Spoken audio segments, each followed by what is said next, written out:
¿Qué tal amigos? Soy Julio López y esto es Marquesina 22.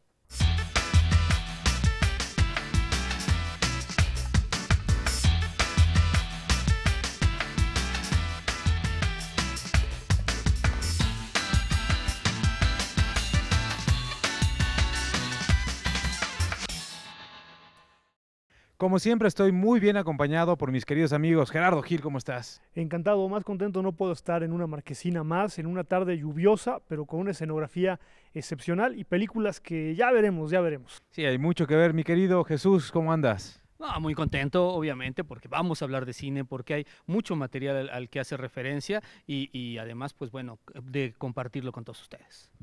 Por supuesto, una de esas películas es justamente la que nos traen sus amigos de Cine Caníbal y ahorita les vamos a platicar de qué se trata. Here's the thing. Four guys murdered my wife. If I could find these men, I'd do it. What if I told you I could offer you something that would enable you to walk again? I call it... Gray Trace queda traumatizado luego del brutal asesinato de su esposa. Después de un tiempo, es contactado por un inventor multimillonario con una cura experimental que mejorará su cuerpo. El milagroso remedio es un implante de inteligencia artificial llamado STEM, que le otorga capacidades físicas sobrehumanas que utilizará para cobrar venganza.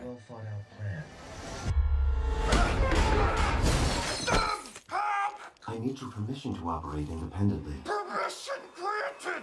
Thank you.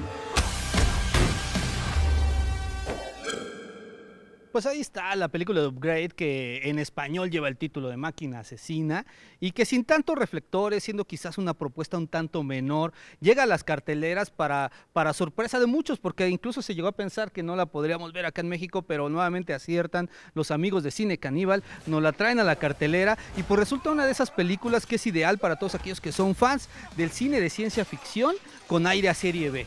Pero además se trata de una película que atiende a lo más tradicional del género, planteando un universo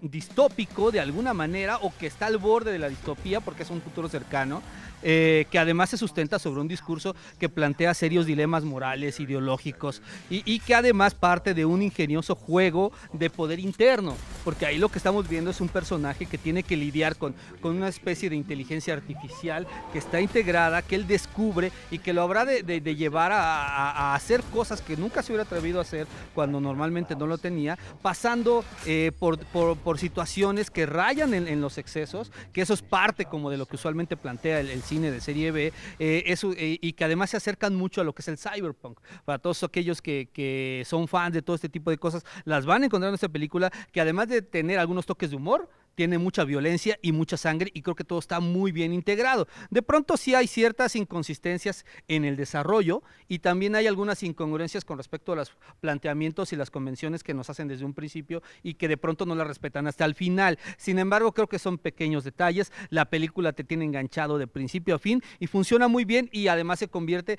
creo, de esas películas que a la larga habrán de ser mejor valoradas. Pues ahí lo tienden, ¿no? Es solo uno de los estrenos de este fin de semana porque también hay una comedia de la que regresando nos va a hablar mi querido Gerardo Gil. Vamos a ver de qué se trata.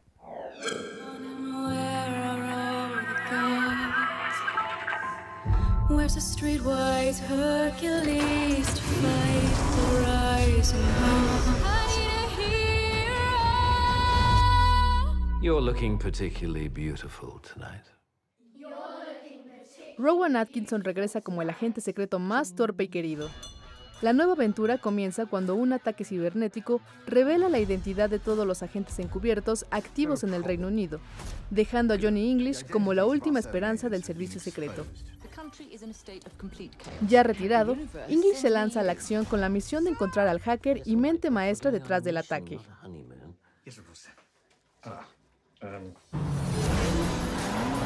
Destination? South of France, sir. Arm the missile. They're just cyclists, sir. They're French cyclists, Bob, and they're obstructing Her Majesty's Secret Service. Pues fíjate que esta película, esta nueva entrega de Johnny English, es increíble cómo una franquicia tan mediocre ha podido sobrevivir por varias razones. En primer lugar, bueno, el protagonista es el famosísimo Rowan Atkinson, conocido como Mr. Bean, pero hay 3 puntos que a mí me llaman la atención de la película. Lo primero es que no tiene un humor inglés, o sea, no tiene esta flema inglesa que uno podría asumir de directores pues con un humor muchísimo más fino. Finalmente lo que estamos viendo es un filme más cercano a lo que hacía Leslie Nielsen hace unos 20, 25 años, ese tipo de humor muy norteamericano, muy estadounidense.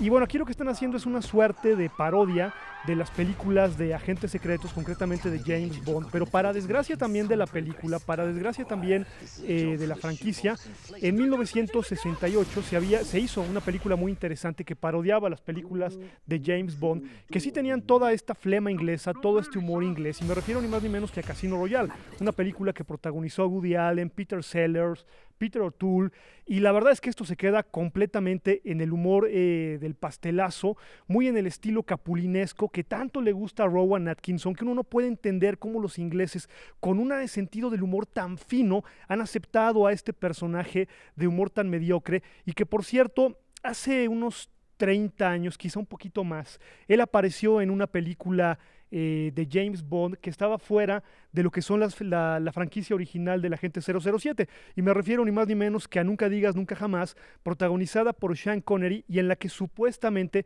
hacía la parte cómica de esta película. Olvídese de Blake Edwards, esto no tiene nada que ver con ese sentido del humor. Estamos en el máximo ejemplo, es Capulina toda su extensión, en una franquicia que realmente ya va arrastrando completamente los zapatos, y bueno, pues finalmente tiene también un humor completamente televisivo, es decir, aquí estamos viendo el show de Mr. Bean tal cual, pero sin los gags que en algunas películas de Mr. Bean sí sacan, o sea, cápsulas muy cortas de humorísticas, y aquí han alargado algo que francamente ni siquiera alcanza a ser un spoof movie, lamentable para el sentido del humor inglés. Huya cual villano de James Bond de esta película. Pues ahí está, no lo vean, pero lo bueno es que no es lo único, porque todavía va a haber una propuesta mexicana que llega muy oportunamente a la cartelera comercial.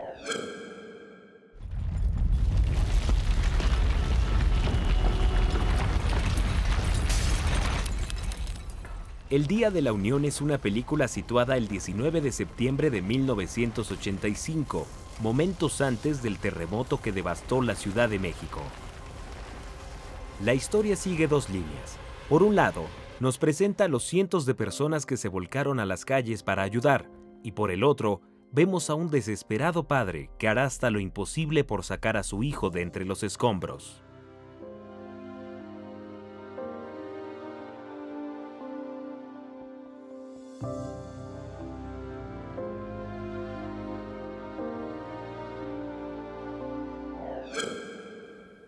Bueno, pues ahí lo tienen, ¿no? El Día de la Unión de Kuno Becker, que ya lo veíamos, dirige, postproduce, escribe, actúa y todo lo demás. Caray, bueno, yo creo que lo primero que hay que reconocer es la constancia de este hombre, ¿no?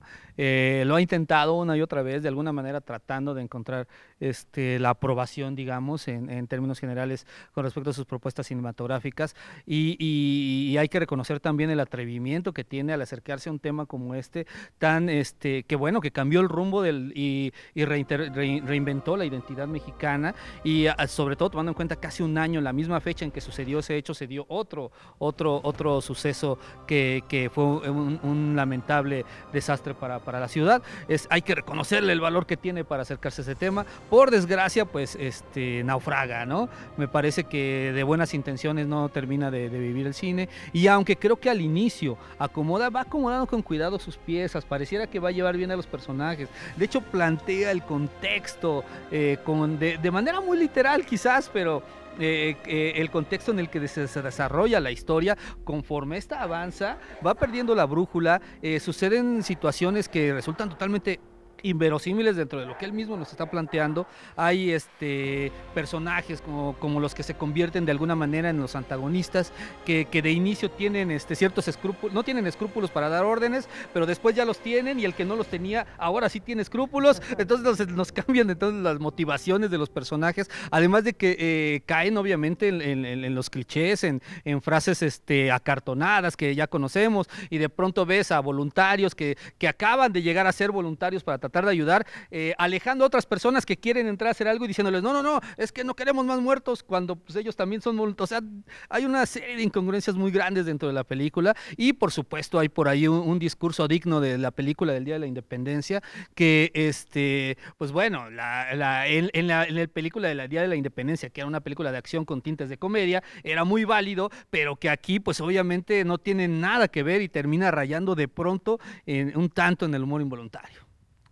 Así es, ¿qué nos puedes decir, mi querido Gerardo? Pues fíjate, me llaman a mí la atención un par de cosas. Lo primero es que la generación que vivió este sismo de 1985 siendo niños, es ahora quien está contando estas historias, porque obviamente en aquellos años pues conocíamos las crónicas que hicieron muchos escritores, periodistas, pero a nivel cinematográfico esa generación es la que está contando esa historia, es decir, es el punto de vista de esa generación. Dicho esto, también me gustaría agregar lo que se queda únicamente como una anécdota. Sí hay una película de 1987 que habla tal cual del temblor, que se llama Trágico Terremoto en México. Lo que sucede con esa película es que está realmente dentro de la línea del cine de serie B, de las películas que significaron la crisis del cine mexicano, entonces realmente no es trascendente. Ahora, también hay que tomar en cuenta que esta película de Kuno Becker sí tiene como dos partes, que es un poco lo que hacen en Trágico Terremoto en México. Más de la mitad de la película es el previo al temblor, y bueno, aquí lanza un previo y luego ya la tragedia que todos conocemos. Creo que le suceden dos cosas a Kuno Becker desde mi muy particular punto de vista. Como director novato, me parece que quiere contar mucho. Esta es su segunda película. Pero de todas maneras sigue siendo considerado una sí. suerte de ópero primo, Sí, ¿no? sí. Entonces quiere contar mucho y se acelera en ese sentido. Y eso es algo que le sucede mucho a los directores que no tienen muchas películas. Y creo que también se le nota un poco el vicio televisivo.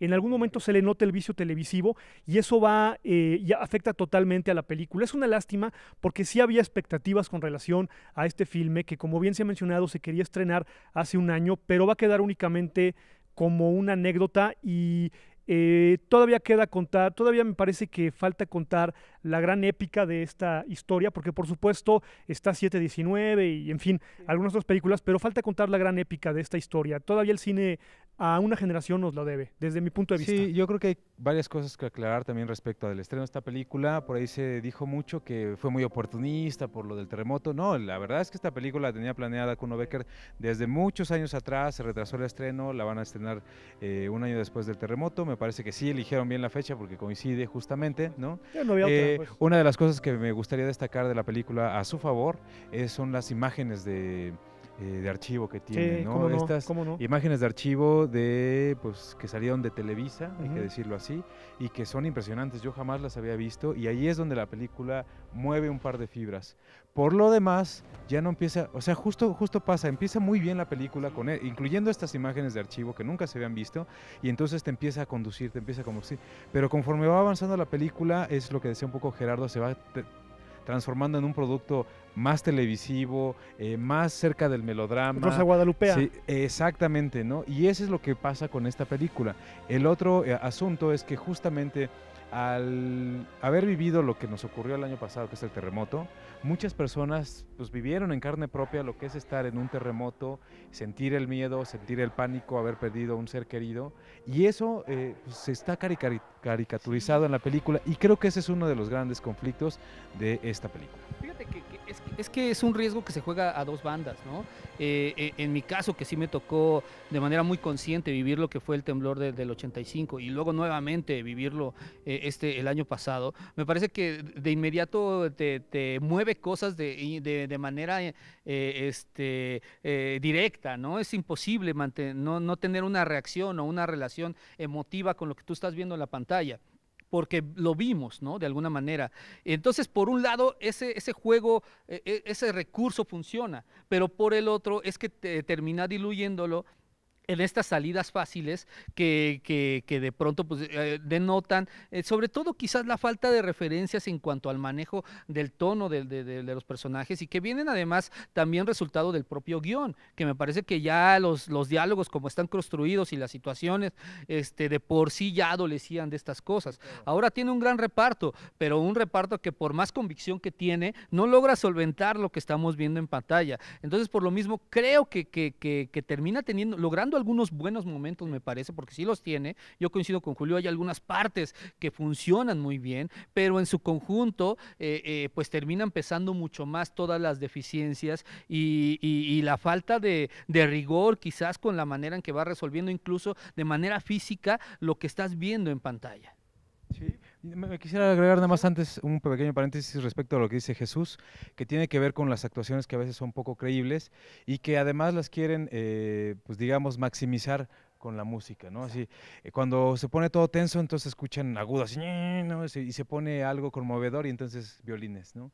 Eso pasa con la película. Sí, pues nada más, mira, yo creo que también tenía un gran reto Kuno Becker que me parece que se queda a medias y es llegar a dos generaciones muy diferentes, es decir, a la generación que nos tocó ese sismo de 1985 y que lo recordamos perfectamente y que ha sido un parteaguas en la historia individual y en la historia general del país.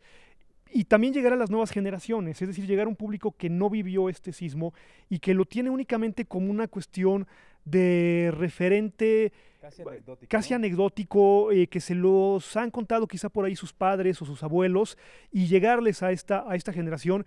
Y me parece que desafortunadamente con buenos momentos y con buenas intenciones no logra satisfacer a estos dos públicos de generaciones tan diferentes. Y es una lástima porque el tema y la película prometía desde que se estaba filmando. Bueno, si no han visto 719, échenle un ojo. Muchas gracias, Gerardo. Encantado, como cada semana. Jesús. No, pues ya vámonos, ¿no? Hay otras opciones en cine, por ahí está esta comedia romántica llamada Amor de Vinil, que quizás el punto de partida y la premisa son muy simples y de hecho es algo bastante predecible, pero es una de esas películas a las que hay que rascarle entre las capas y vas a encontrar una construcción de diálogos bien interesante que te suelta algunas frases que son contundentes y que desmitifican a través de lo mundano esta visión que se tiene de un poco de las estrellas de rock, que las endiosan los fans, burlándose también un poco por ahí de los fans que lo hacen y con un soundtrack increíble. La película es bastante agradable en ese sentido y hasta tiene cierta reflexión. Bueno, sí, ya que dijiste eso, también no se pierdan La Marcha de los Pingüinos 2, que está bastante decente. Hay que echarle un ojo nuevamente. Morgan Freeman hace la narración de este documental sensacional y por supuesto vean la primera parte. Yo soy Julio López y esto fue Marquesina 22. Nos vemos la próxima.